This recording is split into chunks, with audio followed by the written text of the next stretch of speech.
warahmatullahi wabarakatuh. Alhamdulillahirabbil alamin. Dalam kesempatan ini saya ingin menyampaikan sesuatu atau pertanyaan dari seseorang tentang gagal dan suksesnya suatu usaha. Dan di sini saya menyebutkan itu masalah itu dengan sebutan persisten. Di dunia ini, kata Kelvin Goletke, tidak ada yang dapat mengganti posisi sikap persisten atau dalam kurung menentukan sukses dan gagalnya suatu usaha. Bukan bakat. Banyak orang gagal yang sebenarnya berbakat, bukan kecerdasan. Tidak sedikit orang yang sangat cerdas tidak mencapai apa-apa dalam hidupnya. Tidak juga pendidikan. Saat ini kita lihat banyak pengangguran berpendidikan tinggi. Persisten adalah salah satu kunci sukses utama. Apa itu persisten?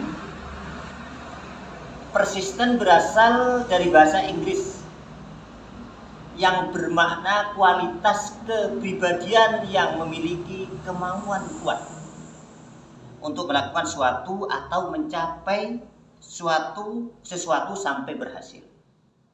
Seorang yang persisten tidak segan untuk terus mencoba berapa berat pun tantangan yang dihadapinya. Dengan kata lain, sikap persisten adalah gabungan dari sikap sabar, gigih, teguh, dan pantang menyerah atas apa yang diusahakan. Seorang yang persisten selalu ngotot untuk mencapai apa yang diinginkan, kendati menghadapi kesulitan dan tantangan. Dalam Al-Quran sikap persisten disebut sabar. Quran surat Al-Baqarah 153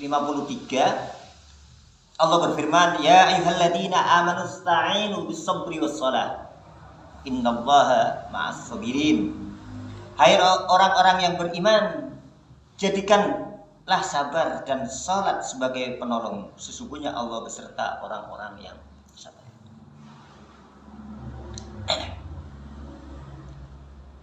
Sabar dalam Al-Quran sedikit berbeda dengan padanan kata sabar dalam bahasa Indonesia, karena yang terakhir lebih berkonotasi negatif dan identik dengan kepasrahan, membuta.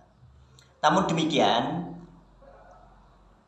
sikap persisten harus dibarengi dengan sedikitnya 4 faktor berikut untuk menuju kesuksesan yang diinginkan. Pertama, tujuan atau visi.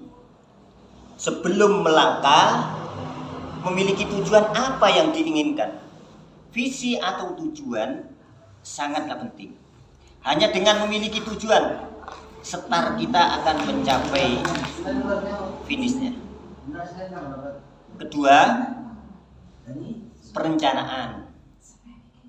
Perencanaan yang matang atas apa yang hendak dilakukan itu penting agar jelas langkah detail yang perlu dilakukan untuk mencapai tujuan.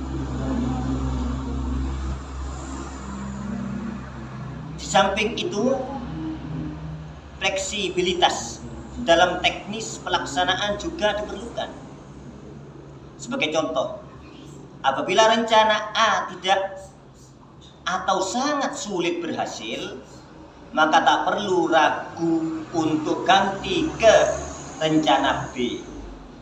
Rencana B gagal, kita lanjutkan ke rencana C dan rencana-rencana selanjutnya.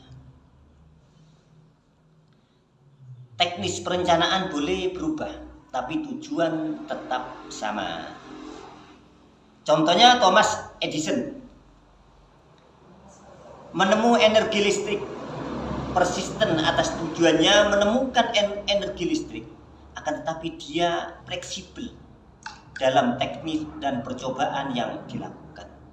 Thomas Edison telah melakukan 100.000 kali percobaan dengan metode yang berbeda sebelum akhirnya berhasil.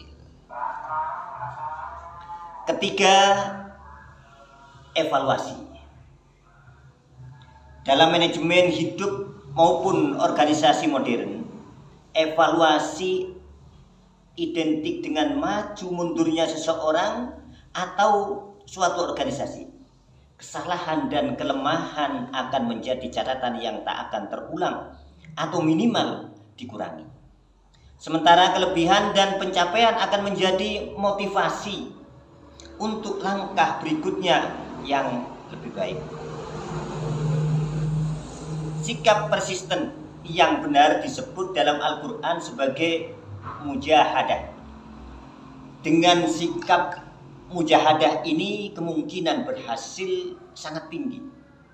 Quran surat Al-Ankabut 69. A'udzubillahi minasyaitonirrajim.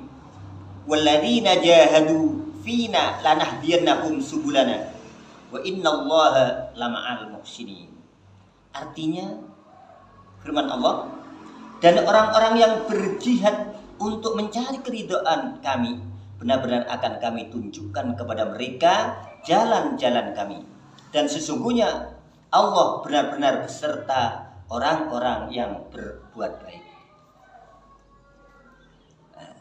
Mungkin ini sekedar sebagai motivasi kita dan teman-teman untuk mencapai suatu tujuan, terutama kepada penanya, agar apa yang dicita-citakan bisa berhasil, agar tidak mengulangi kegagalannya. Mudah-mudahan manfaat bagi kita sekalian. Wassalamualaikum warahmatullahi wabarakatuh.